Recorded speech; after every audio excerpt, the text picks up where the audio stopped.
สบายดีพี่น้องมามื้อนี้มากินข้าวนำกันพี่น้องโอ้เป็นลาบซีนพี่น้อง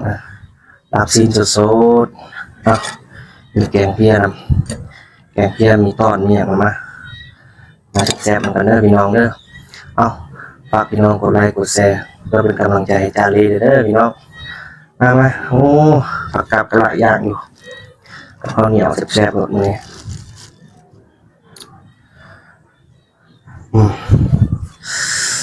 ลาบสดๆ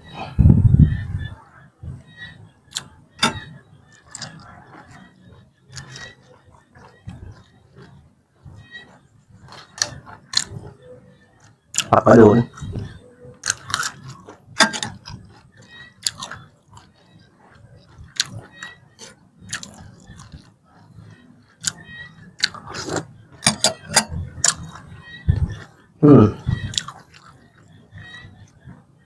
คมคักอยู่พี่น้อง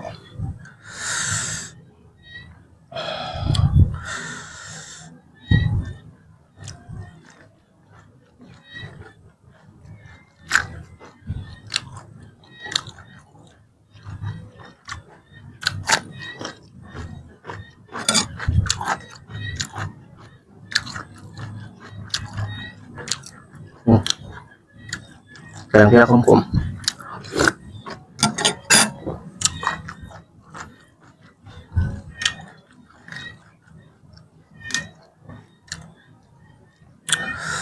บรรยากาศค่อยค่ำยามแลง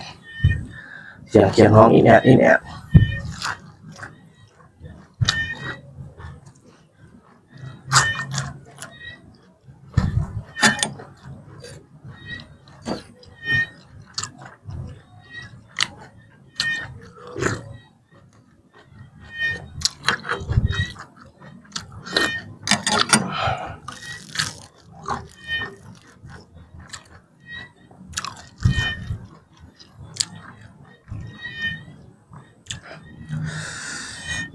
ตอนตับหวาน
ได้ซีนมาสดๆพี่น้อง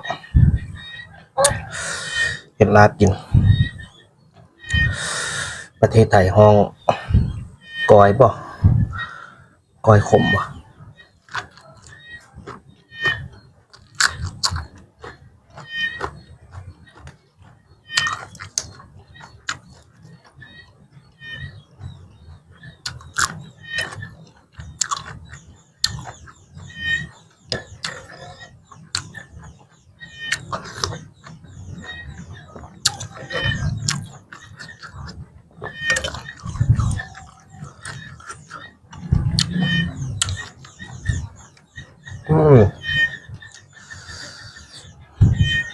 บรรยากาศยามแลง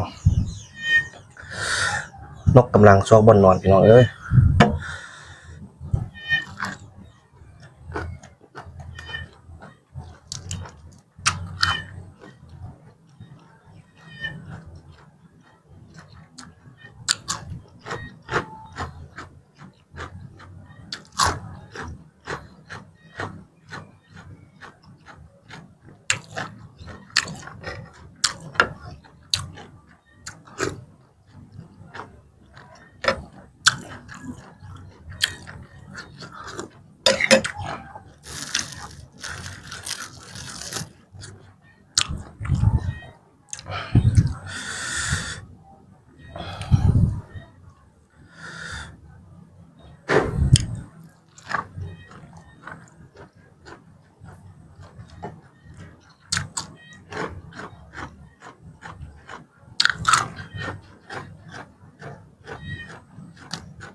อาหารบ้านเราอาหารอีสานเมนูซอยซีนมากพี่อะโอ้มันกระสุดแล้วพี่น้องอะ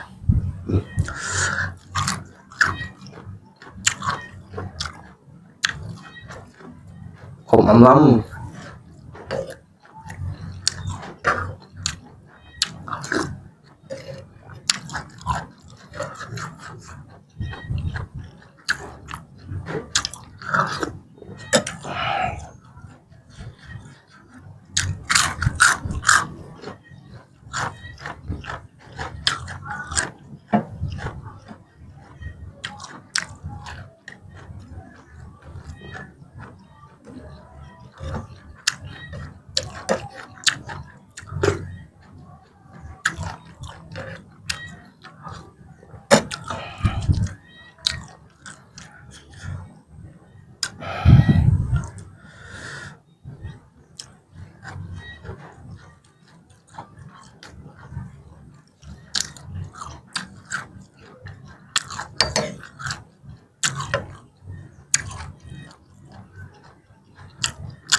แ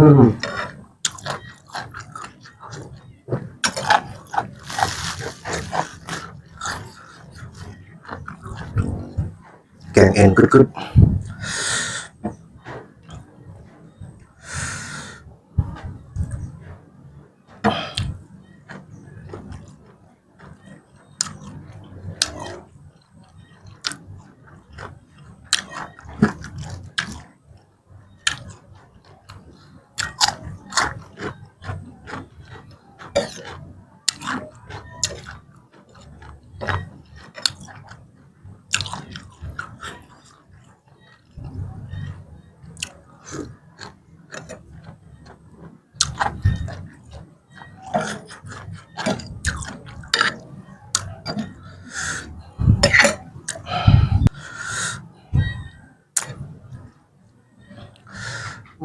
ตับตัวนี้ไงพี่น้อง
อ้บ่เบิดพี่น้อง